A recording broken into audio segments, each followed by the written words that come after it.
It's time for the top 40. No Casey Kasem, but it's the top 100 dueling card games, TCGs, and all that jazz. He said it's in Folio Games. I told him, yes, it's the Folio Games. Starting with number 40 of Fashion, hit the block, dogs, he moved that water. That'll be War of the Ring, the card game. I'm not going to even act like I can truly describe this game, but what I'm going to do is I'm going to read a little bit of this quick reference sheet, and then we'll go from there.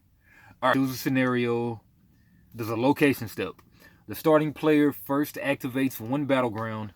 There's like 4 battlegrounds to be contested, I believe. Might even be 8 battlegrounds. There's a lot to this game.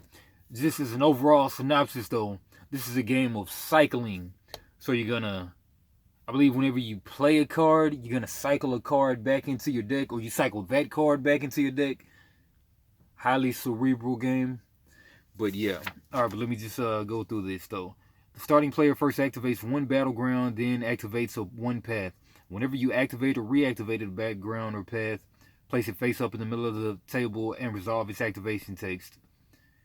And activating battlegrounds. Unless stated otherwise in the scenario rules, the battleground activated during the location step is selected at random from those battlegrounds decks.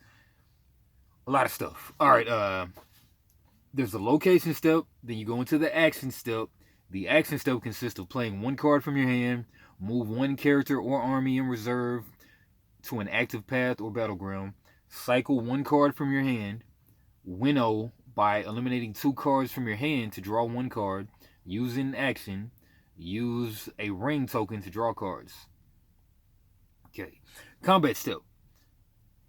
There's combat tokens, there's path combat, battleground combat, victory check if the difference between the 2 team scores is 10. And it could be either a team game or just a one-on-one where you kind of play both players in the team. But if the difference between the 2 team scores is 10 or more, then the team with the higher score wins and the game ends. After combat is resolved on the last path of a scenario, the team with the higher score wins. In the case of a tie, the shadow wins. Draw step, and then yeah. All right, let's kind of glance at these cards. There's the pass. I believe these are the pass. Tokens, a bunch of stuff. I'm not gonna even lie, like I've played this more than a half a time. So we're just gonna proceed on to number 39. Oh, please leave the vendana open. Federico Locker, dead and gone. Digimon card game. Alright, now this one, it uses the Chrono class system, like my number 100, but this is only half of the Chrono gauge, so you know, the first player, they'll likely start with 3 energy, and then the dial will get, they can spend as much as they want until they go to the 1 on the other player's side. Then it's the other player's turn, and then same way. So that's that dynamic thing that I love right now about this game. And then there's also, in this game, you've got a breeding zone, which is how you bring your monsters onto the field. So right here we got 4 coral mines. They're the level 2s. These are the eggs. So digi egg. So you could have like I think 5 eggs in there. So like, you know, this is a 4 max of 1 card game. So on your turn, you can either bring out an egg from the breeding area, bring an egg out onto the field. You'll see what it is, but you can't play it onto the field. It has to breed a little bit. Then the other thing you can do on your turn is take an egg from the breeding area to the field. So that's how you get out your. That's how you get creatures on the field. That's how you get monsters onto the field. All right, then we've got you can play certain monsters on top of other monsters. You can play any kind of red on top of any other red. Some cards, they allow you to play multiple colors on one color.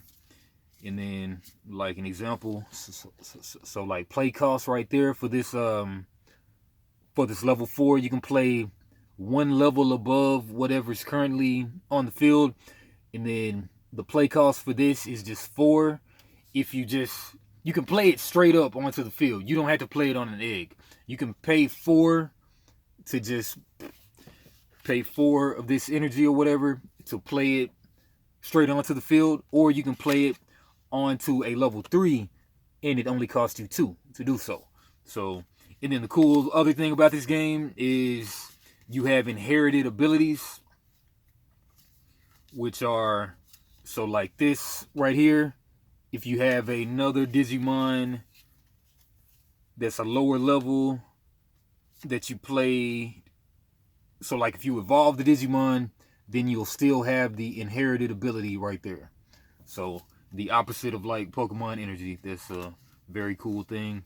And then you've also got these security effects. This is another Duel Masters Kaijudo Shield game. And then there's security. So when you hit the shield, the security, then if it has a security effect on it, then you get to do that action free.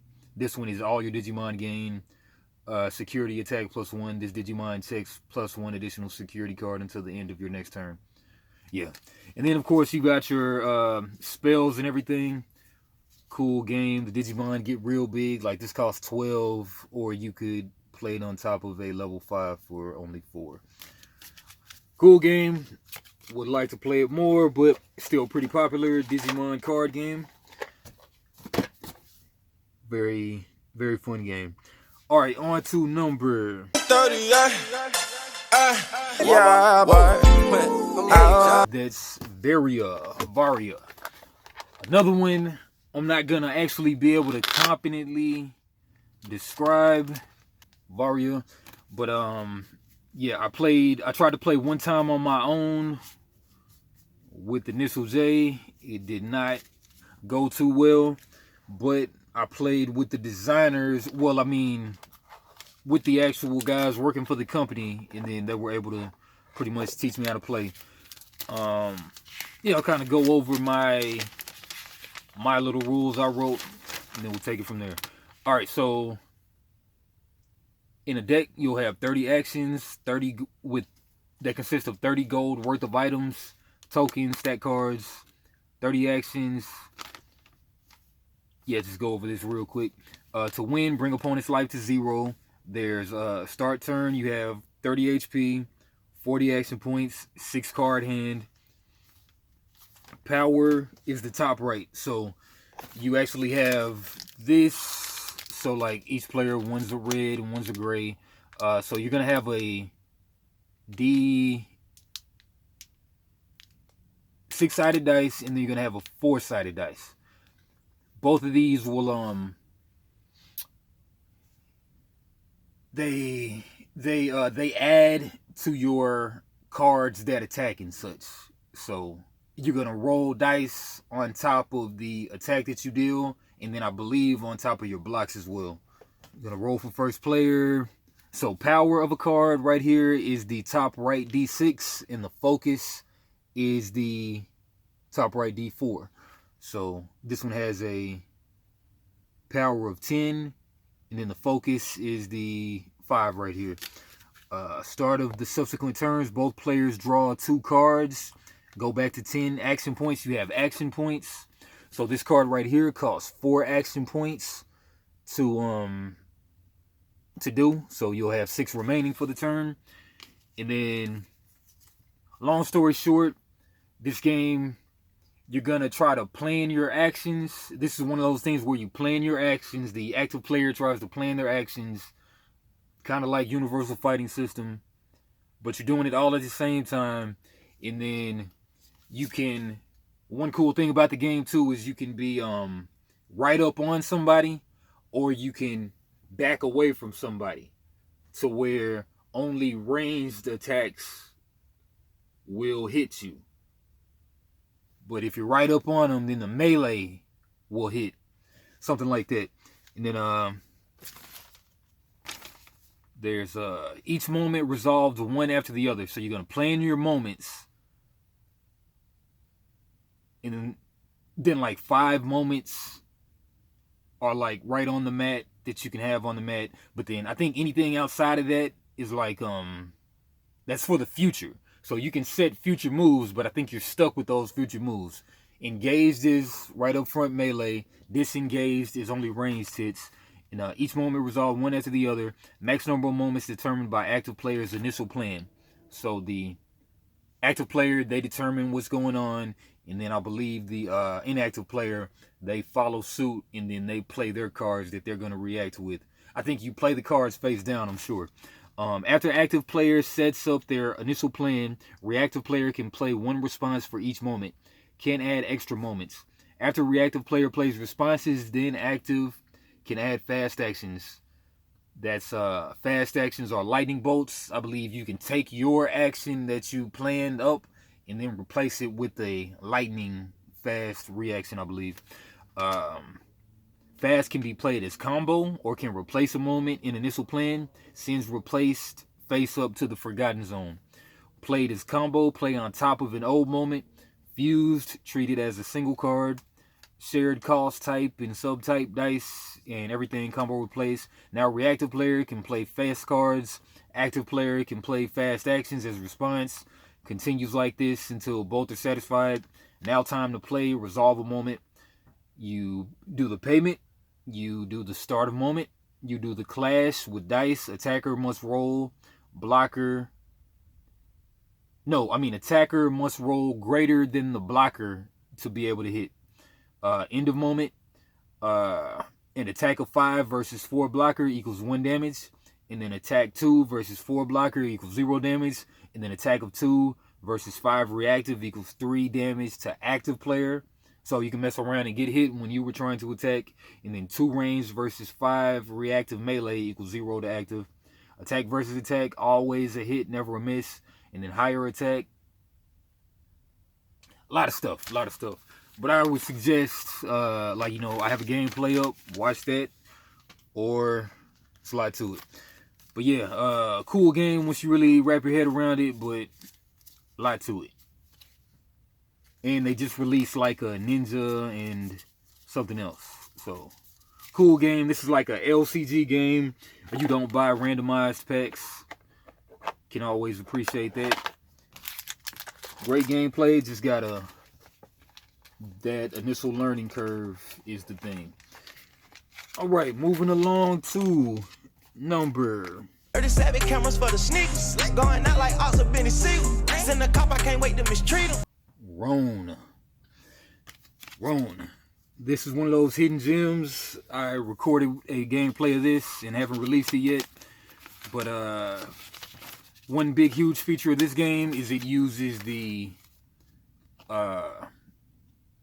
forward tapping thing. So like if it taps for 3, then it's gonna go 1, 2, 3, something like that. And then back to active. But alright, let's just kind of go through the rules. Love this game. There's no summoning sickness. Look at the card. Unit Thunder. It comes in and swings and exiles. Shield tactic used. And you can only play cards the level of your hero is.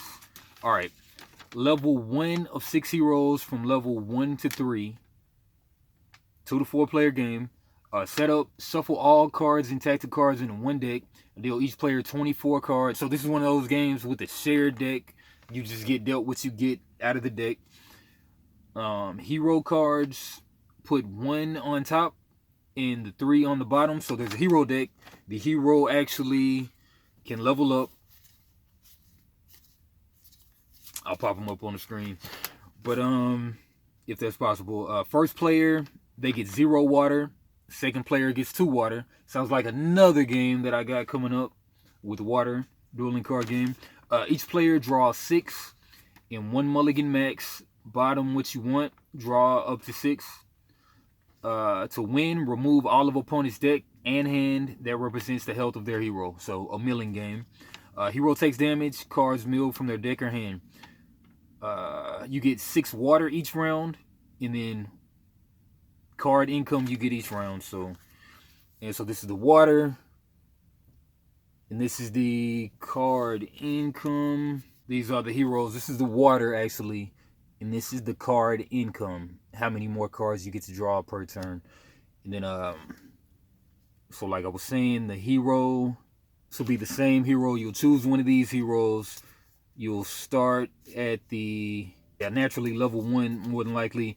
Then you'll evolve this guy to level 3 as you level him up. Tactic cards, top left level, have to be at least your hero's level. Discarded cards can go from top or bottom of graveyard. Only top of graveyard can be recycled. This is a very interesting game where you gotta, whenever you discard stuff, you put them on the top or the bottom of the graveyard, and then only top of the graveyard can be recycled. A lot of graveyard shenanigans and such in this game. Units, casting, activation costs, units in your hero, health of the unit right there. No, the health of the unit right there.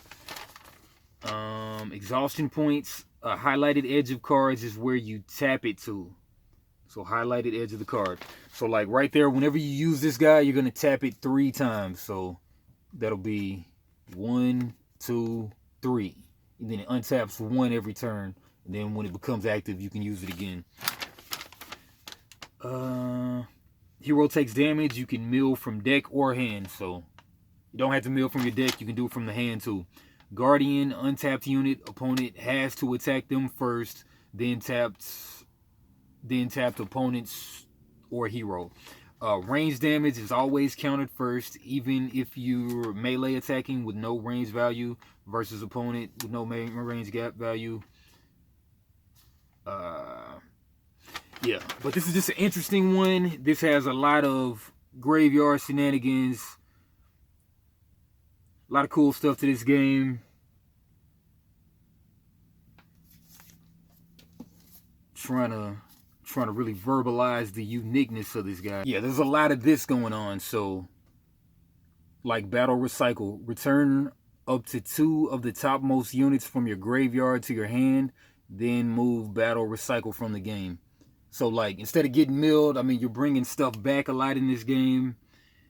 And then there's a lot of recycling things. So the next card you recycle this turn costs 3 less. So you're putting stuff in the grave, and then you're going to recycle it a lot. Huge thing about this game. They have a dice game coming with like customizable dice that I should have pre-ordered, but I'm sure I'll grab that at some point. But yeah, that's been Roan. Lovely game. Soon I will release that gameplay. Only played once. Great game. All right, moving along to 36, 24, 36. Only if she's 5'3". Warhammer Underworlds. This is many people would just say this is a miniatures game, but it's card driven, so it counts. Right, so in this game, this is what they call a skirmish game. You'll start with like 3 or 4 maybe units, about 3-4 average units on this battlefield. They got the little you're fighting over these objective points. So like that hex is an objective. It'll have like 6 objectives, 5 objectives on the map, and then you're just trying to complete these objectives in your cards in order to have the most points by the end of 3 rounds, I believe. So you got these cards. They will correspond with your little units you have on that start the game on the field. Like I say, most war bands will consist of 3 to 4 units, some more, some less. Man, I really just had this thing sitting around. A lot of these little tiny plastic figures have really gotten cut up, but it is what it is. All right, but yes, you got these cards, and then I'll just run through these rules, and then that'll be that. All right, so to win, you're gonna be the last standing or have the most glory. Glory is these little yellow tokens right here. Power cards, objectives, only 3 rounds. So hazard phase, one player draws and resolves hazard cards. Long horizontal cards, 1 at a time, equal to current round's value. Attacking supports. Action phase, both players roll off 4 dice each. Highest number of criticals. And the crits are going to be... What side is the crit? It's probably that explanation pal sign. Highest number of crits wins. This is broken by the highest number of the halves and then the highest of those. Re-rolling from beginning if necessary. Winner chooses who takes the first activation. 4 activation tokens for the round. I believe these are the activation tokens. There's more of the story. You're going to be attacking, and then like you can rush, but then you can't move anymore with that unit for the turn or something. But the attack side, they're stopped by the blocks. Block side, shield side, crits, they can't be stopped or something. And then there's 2 types of attacks. There's sword attacks and hammer attacks, and a lot of cool stuff going on in this one. Just a lot of card play. Sometimes you don't even have to win the fights. You just gotta hold down a hex on the map to win. A lot of glory, and then great stuff. Card driven fights, very fun stuff. Need to really go ahead and buy this app so I can play this more. But yeah, there's been Warhammer Underworlds, and they've had like a bunch of these series come out or whatever, and a lot of this stuff is like my stuff. It will be like illegal in tournament play by now, because they're probably on the 6th, 7th season of this or whatever by now. Great game, Warhammer Underworlds. Moving right along to number 2. My English teacher wanted to flunk me in junior high. Damn. Thanks a lot. Next semester I'll be 35. Exceed fighting game. This is Red Horizon. I've got some Street Fighter somewhere over there, right over there. But this game has Shovel Knight now. It has Blaze Blue. It's got a lot of IPs it's working with. Level 99 game, Brad T. Talton. Don't know why I taped this thing. Oh, I've never actually opened this one. So let's grab a, rather 35 Exceed. Alright, so in this game, you've got 30 life each. This is a lot like the BattleCon that I talked about earlier, but this one is more of a traditional card game, more like than BattleCon, where you put out the base in the form or whatever. But this one, you're just gonna have a set deck, and then you're gonna play the cards accordingly. All right, but 30 life each, 30 card decks. Start on spaces 3 and 7. First player, you draw 5, and second player draws 6. There's a mulligan, and then 1 action, pass turn. You do 1 action, then you pass the turn. Draw a card if action wasn't a strike. There's the force squiggle symbol. Discard 1 or more cards from hand. Discard an ultra to get 2 force. Lose con is you get milled twice. You got 1 reshuffled allowed. And there's the gauge symbol, which is the diamond. Earn 1 gauge by hitting opponents successfully. 1 to upgrade character's ability judgment with exceed action. 2, you can play ultra attacks. And 3, to activate criticals with the gauge. And then boost in action, they cost force. Instant boost, 1-time spell. Continuous boost, stays on field till next attack resolves. There's a plus symbol unless sustained. Strikes are regular, 1 card face down. Both. So when you do a strike, when you do an attack, both players are gonna regular, 1 card face down. Both players reveal at the same time. EX attack, 2 cards with same name face down. You get +1 power, +1 speed, +1 armor, +1 guard. No extra range though. Wild swing. This is a type of strike you can do also. The top card of the deck face down without looking. Critical is the Asian looking symbol. Street Fighter exclusive thing. When used, any attack with crit may spend 1 gauge at any time. Reveal stop. Discard extra, same card, ultra. Higher speed goes first. I'll kind of look at the cards in a second. And let's look at the card. Here goes a focus card. It's an Akuma. Higher speed goes first. So right here, we got a speed of 1. So that will likely be going last. Higher speed goes first and performs their entire attack. If tie, attacker goes first. The active player. Active player before effects. Check range. If in range, do all hit effects. And then all after effects.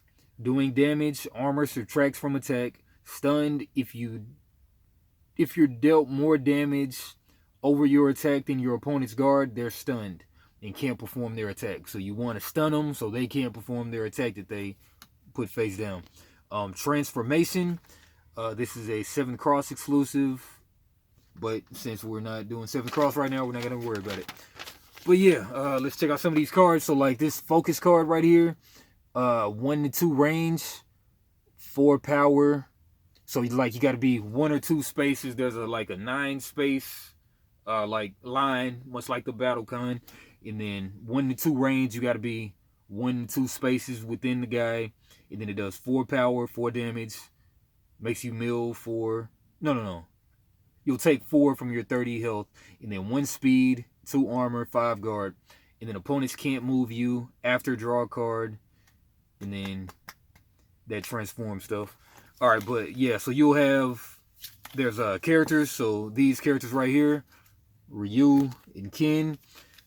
So this card, Ryu, as in action, you may move 1 and draw a card. That's Ryu's power. Ken's is when you exceed, draw a card and close in up to 2. And then as an action, you may close 1 and draw a card. Then you may strike. Yeah. Exceed. Great game. Just gotta... Actually, like in the play that I shot for the channel, I had my old crappy rules, but these rules are way better, way more to the point. It's all in how you write the rules of the game. All right, but anyway, moving along to number... Hey, 34, tuck behind my lip. Okay. Sound 60 dog with the extra lip. Hey. Warhammer Invasion. Another one of those good old Eric Langs with some other folks, I'm sure. But this is a game where, good old base game, where both players are going to have a class and a base. You got your Orc Boys. You got your... I don't know where the Slanesh and everybody is, but one of these is Chaos Marines, and one of them Space Marines, and something else like that. Yeah. And, yeah, so you're going to have one of these bases, and then you always get this symbol. This is the resources. And then this is the battlefield. Units here may attack. And then on this side, if you play a card here, then you can quest, draw 1 card per power here. So this gives you the ability to draw more cards. And then the kingdom, gain 1 resource per power here. So yeah, so you gain more resources by having power there. And then they're all the same, but like, you know, different class gets you a different resource. And just how that goes, I played this one 1.5 times. But all right, so setup, you choose and shuffle decks. Players may either use pre-built decks or each add 10 random neutral cards to the pre-cons, whatever. Set up the capital boards. Each player takes a capital board that best suits their deck and places them in the playing area in front of them. Set up the token pool. Place the resource, burn, and damage tokens in a pile in the center of the table. Determine the first player, random. Draw setup hand, 7. First player must skip their entire quest phase, blah, blah, blah. Kingdom phase. The active player recesses resources. These little barrels, these are extra resources, I believe.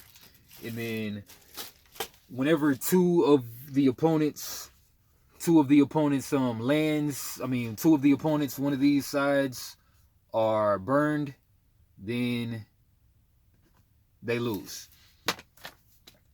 quest phase, the active player draws 1 card per hammer in their quest zone. So right there, there's 1 right there. Then both players have the opportunity to take actions using tactic cards. Capital phase, play units, supports, and quests. They must pay for it by spending, returning to the central pile resources equal to the card's total cost. These cards, they look something like this. So this is a 1-drop unit of the dwarves, whatever these guys are called, but battlefield warrior. 1-drop unit right there. 3-drop unit right there.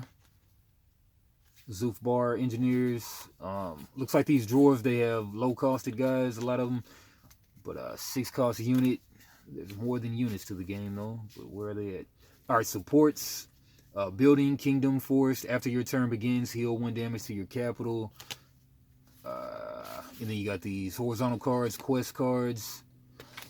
Yeah, a lot of good stuff there. So, you know, you're paying these barrels, the resources, and the stuff from your playmat that you have already in there that are your resources.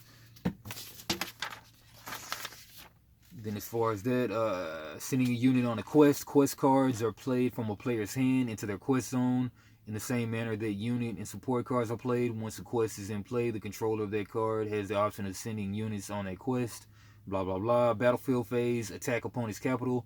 The active player may attack one of their opponent's zones with any number of their units in the active player's battlefield. So, like, you have these cards. These cards in your hand, you can make them be a unit that goes to the battlefield to attack and defend. You can make them be a quest card. If you put a card into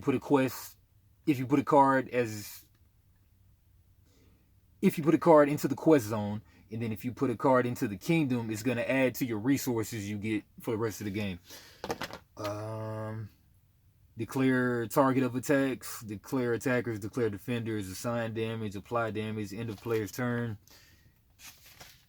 And then game overview. The game is played in the 3 zones: the kingdom, the quest, and the battlefield. The first player to burn 2 of the opponent's 3 zones wins the game. There are 6 different races: Empire, Dwarf, High Elf, Chaos, Orc, Dark Elf. A constructed tournament deck must have a minimum of 50 cards, no more than 100 cards.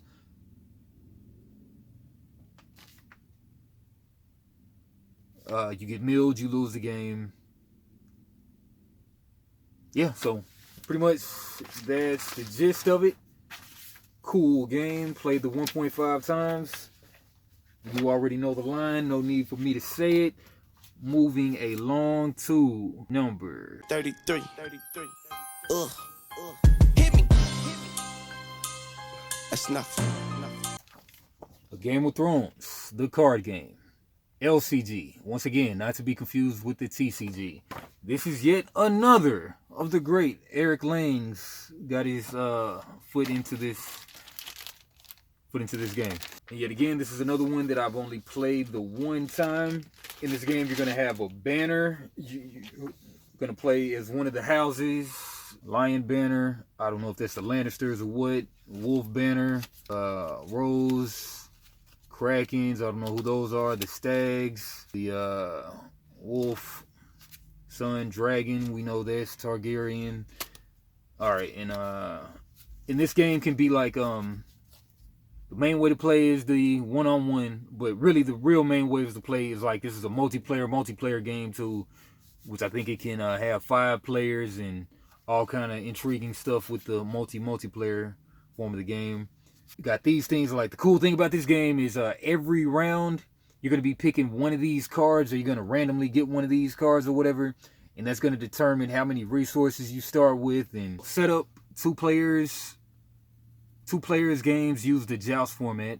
3 to 6 player games use the melee format. When setting up a melee game, we're not going to even worry about that right now. Places 6 title cards. Randomly choose the first player to set up the first. Place the gold tokens, power counters, and influence tokens in piles. Each player places their plot deck face down next to their faction card.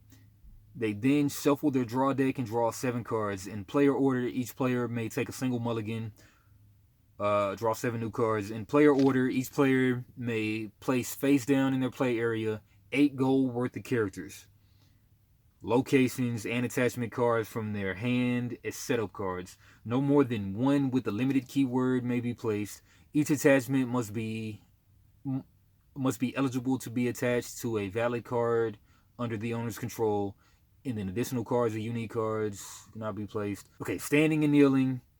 And then each player draws back up until they have 7 cards in hand. Standing and kneeling. Cards enter play standing upright. In order to declare for a challenge, there's 3 types of combat, 3 types of challenges. There's military, red challenge. There's green, intrigue challenge. Power challenge. And then you can see that being detailed on a unit card. So Caitlin Stark, she can do either the green intrigue challenge or she can do the power challenge. She doesn't have the military challenge ability, but the Tickler, whoever that is, has the military challenge ability and the intrigue challenge ability, but doesn't have the power challenge ability. The defender must, so military challenge, the defender must kill a number of different characters under their control equal to the claim value on the attacker's revealed plot card. They need to have participated in the challenge. Place killed characters on their owner's dead pile. Each attachment on any card leaves play is returned to the owner's hand. Intrigue challenge. The defender must randomly discard a number of cards from their hand equal to the claim value of the attacker's revealed plot card. The opponent randomly chooses which cards are discarded. Power challenge. The defender removes a number of power counters from his faction card equal to the claim value of the attacker's revealed plot card, and blah, blah, blah. Dominance. Okay, each player simultaneously counts the total combined strength of their standing characters plus 1 for each gold token in their gold pool. The player with the highest total wins dominance and gains 1 power. On a tie, no player wins dominance. For some reason, this thing didn't tell the win con already, which the win condition of the game is, I believe, to be the first one to reach 20 dominance. Yeah, only 1 challenge of each per round. Kneeled cards can't defend. Dominance check. Highest strength of standing characters get an extra power. Yeah, we're just going to call it there. But for the most part, I believe that it's first to 20 dominance wins the game. So, a lot of intriguing stuff with this one. You know the line. You know the line already by now. Moving right on along. Number 32. Juice Man screaming 32. OJ know my number's 36. And that is Rune Slingers. I went ahead and made a nice, true to size playmat. It actually works very well. Yeah, I did a print and play. This game is very slept on. One of the Kickstarter hype games of the 2019, 2020, 2021 era, the Kickstarter boom of TCGs. Alright, this game, really like this game. This was one of the ones I really dug. So, you've got these concentrations up here. You've got ailments and boons. You got 4 of those that you can have here. These are like poison in Magic the Gathering. You got to get rid of the boons and ailments. You got to get rid of the boons if you want to stand a chance on winning. And then we got your Rune Slinger here. This is like a double length card. You got your Stancer ability. Then you got another ability, aka equips. Must have same class as your Rune Slinger. Right there. Deck, discard pile, void pile. Alright. You're going to have... And let's just kind of go over the rules. This guy worked on this game for 4 years. He's done 3 revisions of the game. A game for those who love creatureless magic. Setup, ailments, and boons. Alright, to win, bring opponent from 5 power to 0 power. Lose 1 power, gain 1 green determination token. Power is the resource of your strength in battle. Health reaches 0, then you lose a power, reset health to current max, usually 20. Yeah, so you're going to be going, really in essence, it's like 100 HP game, and then you're going to go from 20 to 0, then you lose a power. 20 to 0, you go down to 3 power. 20 to 0, go down to 2 power, all the way till you get down to 0 for the 5th time. Usually 20, not always 20. Any remaining normal damage is prevented. Any remaining health loss, blah, blah, blah, blah. Damage and pierce is resolved on new health total. Ailment phase, if 8 explodes ailments not under a boon, must remove 8 at a time, lose a power, repeat. No deck left. Pause all actions. Okay, display card. List all cards in the Slinger's deck. In stance abilities, have it. Okay, so Rune Slinger ability is like you're gonna have to spend 2 of those green tokens I was talking about. Deal 8 damage to any target. So these are like, kind of like on Flesh and Blood. You've got these abilities, stances and abilities, or abilities. They just stay on the field that you can pop off whenever you can pay for them or whatever. And then Rune Seer stance to Kala's Heart. When you sling a spirit rune spell, target Rune Slinger scars 2, places the top 2 cards of their deck into their discard pile face up. So that's just an ability you've always got on that you don't have to pay for a stance. Alright, so choose 1 stance and 1 ability or 2 abilities. Can't use 2 1-cost abilities though. Start game with 5 power. That's like 100 life or so. For every power you lose, you gain 1 determination token. That's a green bead or whatever. Used to pay Slinger's activated ability. And then abilities cost either 1 or 2 during play phase. Stances always active. Setup, draw 5. Game beginning, both players must lay 1 of 5 face down vertically as a concentration. Concentrations are... forgetting what those concentrations are. First player draws 1 first turn. From now on, everybody always draws 2. Discard phase. Ailments. 6 type of ailments. If 2 are on you, put a dice to convey 2, 3, 4, 5 to convey 5. So put the dice side on how many of the ailment things are on you. Level 1, 1 to 3 of that type. Level 2, 4+. Boons can only be played on ailments. Makes it like those ailments aren't even on you. So boons, they kind of cure the ailment for right now, unless the boon gets removed. Ailment cards always have merge if they're the same type. Ailments can only be applied if there's an open 1 of 4 ailment slots, so you can't make them have 5 ailments. Offensive boon. A lot of stuff to the game. Cool game. It's like, this is a game that's all about the poison, and then it's not really a creature-based game. You're really just slinging spells all over. And then, yeah. The cards, they go, you'll have spells. Cool game, haven't played in a while, but check that out, though. That is Rune Slingers. All right, moving right on along to number 30 wonderful flavors, and don't forget the nuts. Oh, come on, get that 30 wonderful feeling. Sorcerer by Wise Wizard Game. Man, when I started this series, I was like, why has nobody done a top 100 TCGs and dueling card games? It's because it's a lot of work, because you really got to explain all the minutia of a card game, because it's different than a board game a little bit. But anyway, all right, so in this game, you'll have, this is a base game. These bases, you're going to want to have 12... You're going to want to put 12 damage on the opponent's side. And then first to destroy 2 of 3 bases, they win the game. Alright, so just going into it. So to win, you're going to want to control 2 of 3 battlefields. Bring battlefields damage up to 12 and flip it to defeat 1. Each round, there's the action phase and the battle phase. Ready phase, each player gets an Omen token. Place 1 avatar in 3 fields. First can choose to auto get 4 energy or roll the black D8. Everybody gets that much energy that round. Action phase, there's 6 actions. Every player's got one of these tableaus, player boards. So this is your actions right here. You get 6 actions per turn. Moving that, 6 all the way up to 6. And then this is your energy. You can have 10 max energy. And then these Omen tokens, these let you re-roll your dice. This is one of those nice dice games that I love. Here's what the dice look like. You can have like 10 max dice that you're rolling. But this is okay, so you got two blanks. You got Omen token that you can get. This is a damage that you determine how it's played out. Like, this is 2 damage that the opponent determines how they get to place on there.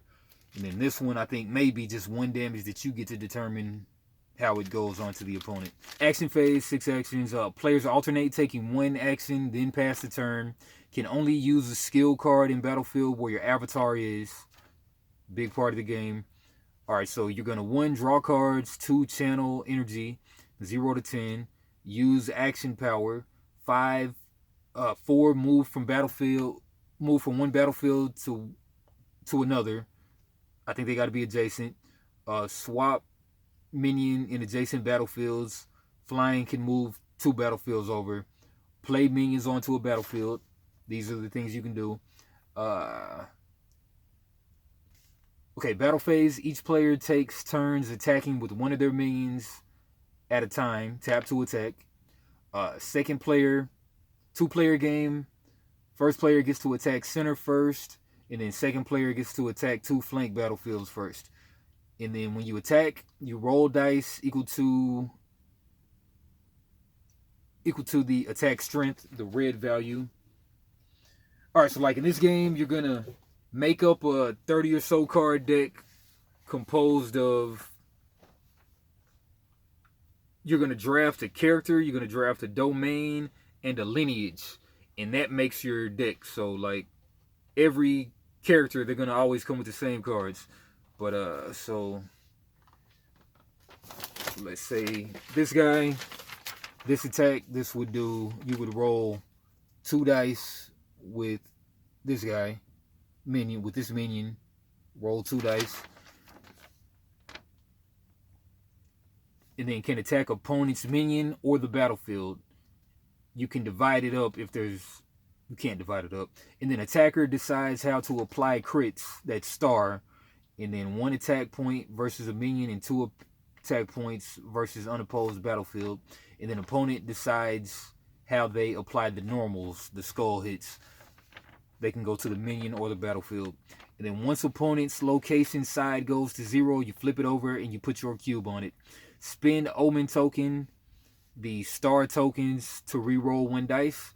Can keep spending them indefinitely.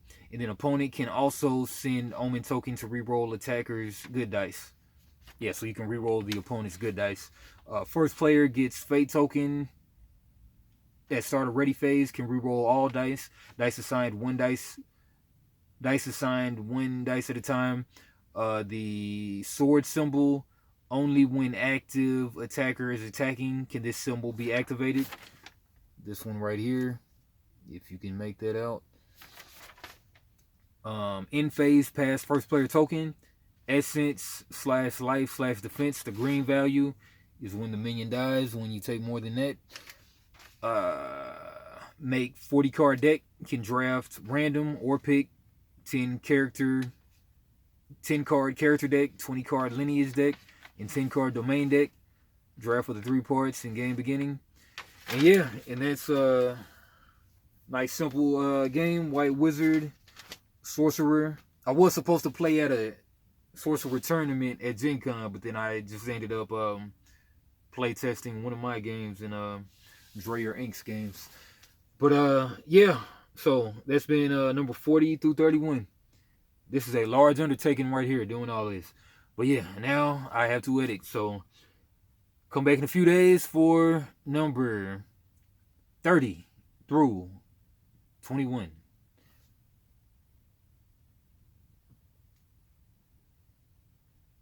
Tuvok.